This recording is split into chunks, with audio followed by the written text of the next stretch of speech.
We're back with another look at what's going on within the Democratic Party. Last week, we spoke with New York Congressman Joe Crowley, who lost his primary in a stunning upset to a political novice.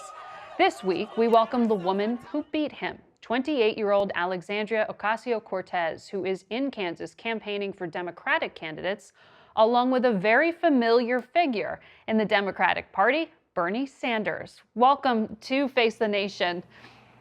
It's great to see you both side by side. Ms. Ocasio-Cortez, you have said it was Senator Sanders who really inspired you to enter the political race in the first place.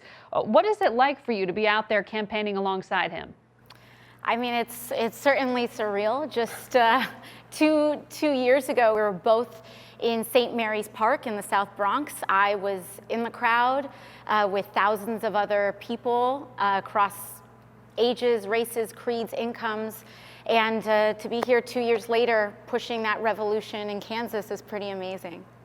Senator Sanders, Ms. Ocasio-Cortez still has a November race to win. What advice are you giving her?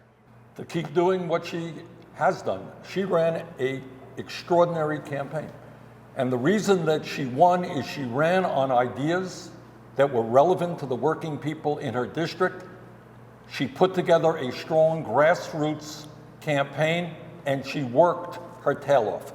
And any candidate in America who is prepared to do that, I think, has an excellent chance of winning. Let's talk about some of the candidates you're out there right now trying to help win. You're in Kansas. That is a solidly, or at least thought of as a solidly pro-Trump red state. It voted overwhelmingly for the president in the last election. Well, Margaret, I happen to believe passionately that there really is not a blue state, red state division in this country. I think there's a lot of mythology attached to that. People believe that healthcare is a right. People believe we should raise the minimum wage to a living wage. People do not think, as Trump does, that we should give $1 trillion in tax breaks to the top 1%. But in fact, we have got to demand that the rich start paying their fair share of taxes. So whether you're in Kansas or the Bronx or in Vermont, we have common interest and common aspirations, and we have got to fight for an America that works for all of us, not just the 1%. Ms. Ocasio-Cortez, does that populist message bring out new voters? It absolutely does bring up new voters, and in fact, we found this here in New York.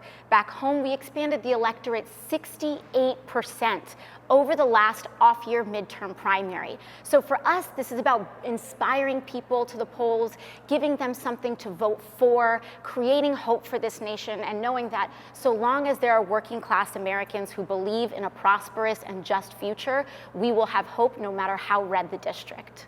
Last week on this program, we had the man you defeated, the New York Congressman Joe Crowley, and he congratulated you on your win. He said you very much deserved it. He also explained two factors he thought that were decisive here. One of them being the year of the woman, he called it, and also the timing of the primary. Are those factors in your view? Well, I think that the factors that ultimately created our win was the fact that we had bold commitments, and I campaigned on hard commitments of Medicare for all, tuition-free public college, ensuring a Green New Deal for our future, and championing those issues were the reason that we won. We won across demographics. We won, we expanded the electorate ourselves. We did the work of organizing. So you reject the idea that your gender was a factor here? You know, I think that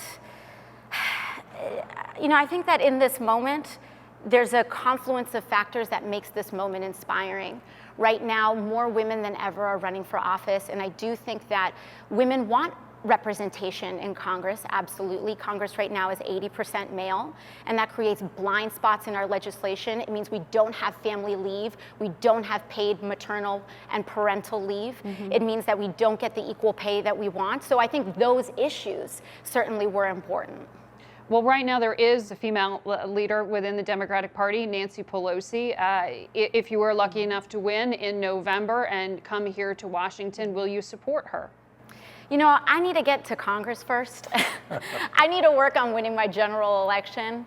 But you don't see her as the party leader? I mean, she's the current party leader, absolutely, and I look forward to be part of that conversation and winning back the House. There is no decision about the party leader until we win the House first. So you are leaving open the possibility you may endorse her if you win in November? Yeah. Senator Sanders, Vladimir Putin was invited to the White House this fall. Do you think it should be withdrawn? Look, the truth is it's hard to comment on anything that Trump says because he could change his mind tomorrow. But I will tell you that I was absolutely outraged by his behavior in Helsinki, where he really sold the American people out. And it makes me think that either Trump doesn't understand what Russia has done not only to our elections, but to cyber attacks against all parts of our infrastructure. Either he doesn't understand it, or perhaps he is being blackmailed by Russia because they may have compromising information about him. Or perhaps also you have a president who really does have strong authoritarian tendencies, and maybe he admires the kind of government that Putin is running in Russia. And I think all of that is a disgrace and a disservice to the American people. And we have got to make sure that Russia does not interfere, not only in our elections, but in other aspects of our lives. Well, picking up on that note, because there is some responsibility here on both parties to protect themselves, it was one of your campaign staffers who went to the Clinton campaign and Obama administration to say there were concerns or suspicions here of Russians spreading anti-Clinton messages. How do you protect yourself in the next race against something like that happening? Well, Margaret, that's a great question, and I don't think anyone knows all of the answers. But one thing we do know is that we need a president who is going to do everything to work with statewide officials all over this country to make sure that when people cast a vote in November, that vote is going to count. Congress has allocated money to beef up and strengthen the protection of our electoral system. The president has got to be aggressive in implementing that. We have a lot of work to do, but the integrity of American democracy is at stake, and we have got to do everything that we can to protect the integrity of our election. Senator Sanders and Ms. Alexandria Ocasio-Cortez, thank you so much for joining us in this exciting joint interview. Good to speak to you both. We'll be back in a moment.